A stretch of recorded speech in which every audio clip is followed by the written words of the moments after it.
Hi viewers, welcome to our channel. ప్రస్తుతం మనతో పాటు దాము బాలాజీ గారు సీనియర్ జర్నలిస్ట్ ఉన్నారు. వారితో ఒకసారి మాట్లాడదాం.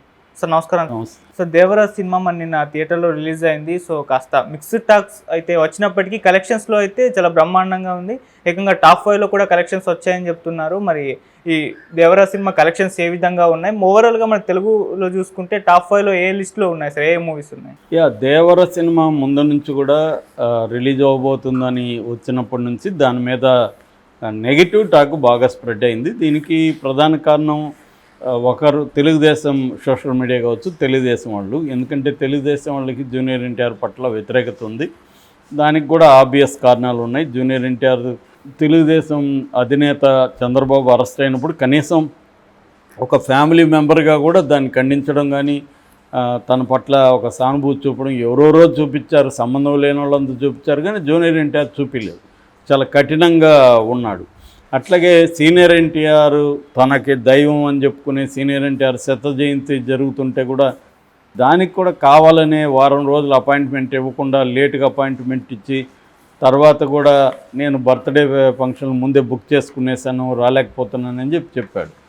సో అలాగా ఏమైందంటే ఇటు సీనియర్ ఎన్టీఆర్ భక్తులకు కావచ్చు, తెలుగుదేశం అభిమానులకు కావచ్చు, జూనియర్ ఎన్టీఆర్ పట్ల బాగా వ్యతిరేకత వచ్చింది. దాన్ని వ్యతిరేకత పెంచే విధంగా బాలకృష్ణ రియాక్ట్ అయ్యాడు. చంద్రబాబు కానీ లోకేష్ కానీ వాళ్ళు మెచ్యూరిటీగానే జూనియర్ ఎన్టీఆర్ పట్ల ఉన్నారు. చంద్రబాబు ఏంటి, గతంలో జూనియర్ ఎన్టీఆర్ని తెలుగుదేశం పార్టీకి ఉపయోగించుకున్నాడు. బట్ లోకేష్ని రంగంలో దించినాక కొంతవరకు దూరం పెట్టాడు.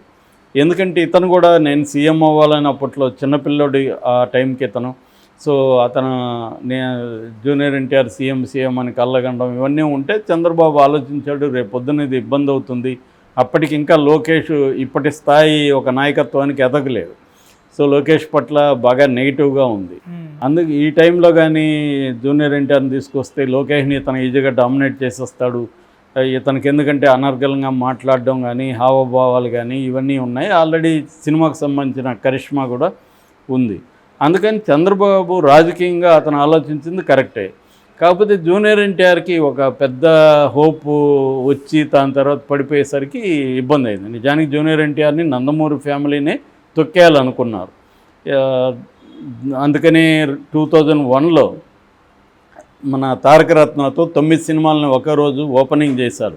ఎందుకంటే ఇతని కెరీర్ని మొగ్గలోనే తుంచేద్దాం అనేది నందమూరి ఫ్యామిలీ కావచ్చు, కమ్మ సెక్షన్ కావచ్చు వీళ్ళు అనుకున్నారు. ఎందుకంటే వీళ్ళ మదరు బ్రాహ్మణు, ఈ మదర్ని ఇతను పెళ్లి చేసుకోవడం కూడా, హరికృష్ణ పెళ్లి చేసుకోవడం కూడా ఎవరికి ఇష్టం లేదు. ఇంకా సైలెంట్గా ఉన్నారు అంతే.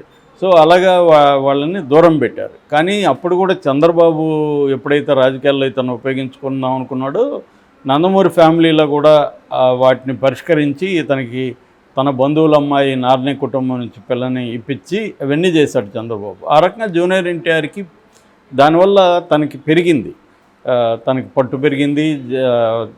నందమూరి ఫ్యామిలీ ఒక ఇంపార్టెంట్ వ్యక్తిగా కూడా ముందుకు రాగలిగాడు. కానీ ఆ తర్వాత జరిగిన పరిణామాలతో జూనియర్ ఎన్టీఆర్ హర్ట్ అయిపోయి రాజకీయాలకు దూరంగా ఉన్నాడు. అంతవరకు ఓకే. కానీ తనకి కొన్ని కర్తవ్యాలు ఉంటాయి. ఒక ఫ్యామిలీ మెంబర్గా కొన్ని రకాల తనకి ఇష్టం ఉన్నా లేకపోయినా కొన్ని స్పందించాల్సి ఉంటుంది. అవి చేయలేదు. జూనియర్ స్ట్రిక్ట్గా ఉండిపోయాడు. దీన్ని వైసీపీ వాళ్ళు ఉపయోగించుకున్నారు. వైసీపీ వాళ్ళు ఎక్కడ చంద్రబాబు సభ జరిగినా, లోకేష్ సభ జరిగినా జూనియర్ ఎన్టీఆర్ బ్యాచ్ అని చెప్పి ఒక బ్యాచ్ని దింపడం, జూనియర్ ఎన్టీఆర్ రావాలి, రాజకీయాల్లోకి రావాలని స్లోగన్స్ ఇప్పించడం, ఇవన్నీ వైసీపీ వాళ్ళు దీన్ని రాజకీయంగా వాడుకున్నారు. సో దానివల్ల చంద్రబాబుకి లోకేష్కి ఇబ్బందులు కలిగినా కూడా వాళ్ళు హుందాగానే బిహేవ్ చేశారు. ఎక్కడ కూడా ఈవెన్ లోకేష్ కూడా యువకాలం పాదయాత్రలో జూనియర్ ఎన్టీఆర్ని రాజకీయాల్లోకి రమ్మని, తెలుగుదేశంలో యాక్టివ్గా రమ్మని నేను ఆహ్వానిస్తున్నానని కూడా ఆయన అనౌన్స్ చేశారు. కాబట్టి ఆ రకంగా వాళ్ళిద్దరూ ఎప్పుడు కూడా జూనియర్ ఎన్టీఆర్ పట్ల ఓపెన్గా ఎక్కడ వ్యతిరేకంగా బిహేవ్ చేయలేదు. కాకపోతే బాలకృష్ణ చేశాడు. ఎందుకంటే బాలకృష్ణకి రాజకీయాలు తెలియవు. అతను లోపల ఒకటి బయట ఒకటి దాచుకునే వ్యక్తి కాదు. కాబట్టి అతను చేసేస్తాడు. చంద్రబాబు లోకేష్ అంటే వాళ్ళకి రాజకీయాలు తెలుసు. సో అలాగే ఇతను 2 సందర్భాల్లో జూనియర్ ఎన్టీఆర్కి వ్యతిరేకంగా మాట్లాడడం. అంటే ఒకసారేమో జూనియర్ ఎన్టీఆర్ జైల్లో ఉన్న చంద్రబాబుని అరెస్ట్ని ఖండించలేదు, సానుభూతి కూడా తెలపలేదని బాలకృష్ణ అడిగితే ఐ డోంట్ కేర్ అని కోపంగా అనడం. తర్వాత సీనియర్ ఎన్టీఆర్ వర్ధంతి సందర్భంగా ఫ్లెక్సీలు జూనియర్ ఎన్టీఆర్ ఫోటోలు ఉంటే దాన్ని తీసేయమని బాలకృష్ణ ఓపెన్గానే ఆ వీడియో బయట రావడం, ఇవన్నీ కూడా జరిగాయి. ఆ తర్వాత లేటెస్ట్గా మోక్షజ్ఞ ఎప్పుడైతే ఎంట్రీ స్టార్ట్ అయిందో సినిమాల్లోకి, దాంతో జూనియర్ ఎన్టీఆర్ వర్సెస్ మోక్షజ్ఞ అన్న ఒక నెరేటివ్ తీసుకొచ్చి అసలైన నందమూరి వారసుడు మోక్షజ్ఞ కానీ జూనియర్ ఎన్టీఆర్ కాదు అన్న ఒక వెర్షన్ని బలంగా తీసుకొచ్చారు. అందుకనే మోక్షజ్ఞ పేరు కూడా నందమూరి తారక మోక్షజ్ఞ తేజ అని ఒక పొడుగు పేరు కూడా పెట్టారు. అంటే క్లియర్గా ఇటు నందమూరి ఫ్యాన్స్కి, ఇటు తెలుగుదేశం కార్యకర్తలకి జూనియర్ ఎన్టీఆర్ పట్ల తీవ్ర వ్యతిరేకత ఉంది. అది సినిమాల విషయంలో కూడా రిఫ్లెక్ట్ అవుతుంది. సో దాంతో జూనియర్ ఎన్టీఆర్ సినిమా 6 ఏళ్ల తర్వాత సోలోగా వస్తుంది. మామూలుగా అయితే మనకి త్రిబుల్ ఆర్ మీద ఈ వ్యతిరేకత లేదు, ఎందుకంటే దాంట్లో Rajamouli important, Ram Charan important, Chiranjeevi backup ఉంది, పవన్ కళ్యాణ్ ఉన్నాడు. సో అందువల్ల ఆ సినిమాకి వ్యతిరేకత రాలేదు. కానీ సోలోగా 6 ఏళ్ల తర్వాత వస్తున్న జూనియర్ ఎన్టీఆర్ సినిమాకి మాత్రం తీవ్రమైన నెగటివ్ దీన్ని క్రియేట్ చేయగలిగారు. సో దానికి తగినట్టే ట్రైలర్ కూడా అంత గొప్పగా ఆకట్టుకోలేదు. అంటే కొత్తగా భలే ఉందే ట్రైలర్ అన్న ఫీలింగ్ అయితే లేదు. మామూలుగా బాగానే ఉందనిపించింది తప్ప అంత వెరైటీగా ఉందనో ఇంకోటో రాలేదు. అందువల్ల నెగిటివిటీ బాగా స్ప్రెడ్ అయింది. అయితే ఈ స్ప్రెడ్ అవ్వడం వల్ల ఏమైందంటే జూనియర్ ఎన్టీఆర్ అభిమానులు ఇంకా కసి పెరిగింది. జనరల్గా కూడా దీని పట్ల ఒక క్యూరియాసిటీ పెరిగింది జనాల్లో కూడా, ఎందుకంటే పాపులారిటీ వచ్చింది సినిమాకి. అలాగే మెల్లమెల్లగా స్లోగా బజ్ అయితే క్రియేట్ అయింది. అందుకనే ప్రీ రిలీజ్ బిజినెస్ థియేటర్కల్గా దాదాపు 203 కోట్లు వరల్డ్ వైడ్గా ప్రీ రిలీజ్ బిజినెస్ జరిగింది. ఇది జూనియర్ ఎన్టీఆర్ కెరియర్లోనే హైయెస్ట్ అనమాట. దాని తర్వాత కొంత రెండు రాష్ట్రాల ప్రభుత్వాలు కూడా కొంత ప్రోగానే జూనియర్ ఎన్టీఆర్కి స్పందించాయి. 2 రాష్ట్రాలు కూడా అర్ధరాత్రి నుంచి షోలు వేసుకోవడానికి, తర్వాత ఒక 10 రోజుల పాటు 5 షోలు వేసుకోవడానికి, అట్లాగే టికెట్ల రేట్లు పెంచుకోవడానికి కూడా అనుమతి ఇచ్చాయి.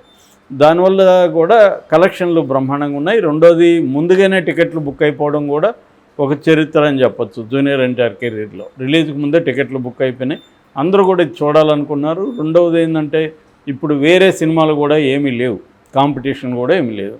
ఇలాగా అన్ని రకాలుగా దేవరకి సానుకూలమైన పరిస్థితిని క్రియేట్ చేశాయి. సో దేవర రిలీజ్ అయింది. అయితే రిలీజ్ అయిన తర్వాత మిక్స్డ్ టాక్ వచ్చింది. తమిళనాడులో ఏమో పవన్ కళ్యాణ్ కార్తీ ఇష్యూ వల్ల తమిళనాడులో దీనికి తగిన థియేటర్లు ఇవ్వలేదు, దానివల్ల దెబ్బ తగిలింది.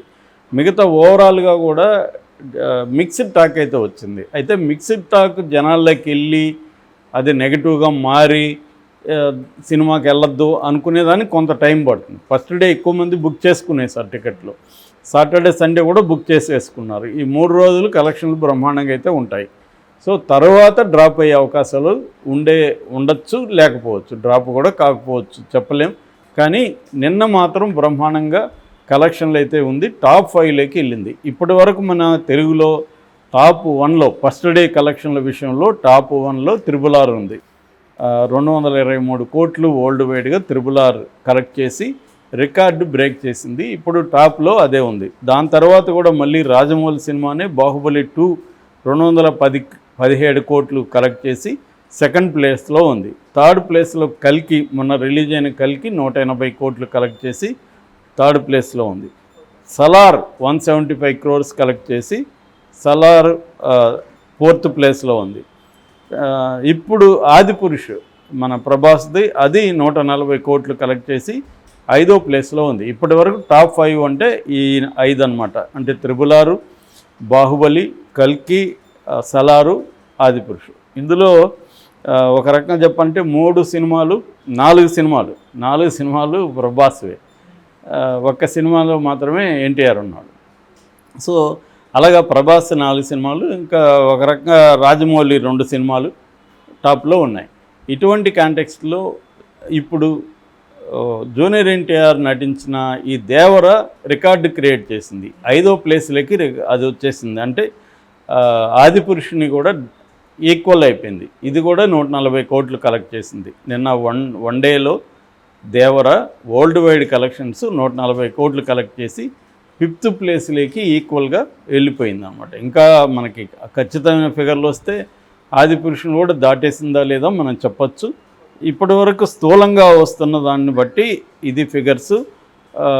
మొత్తంగా ఆంధ్ర తెలంగాణలలో ఇది 68,60,00,000 కలెక్ట్ చేస్తుందని చెప్తున్నారు.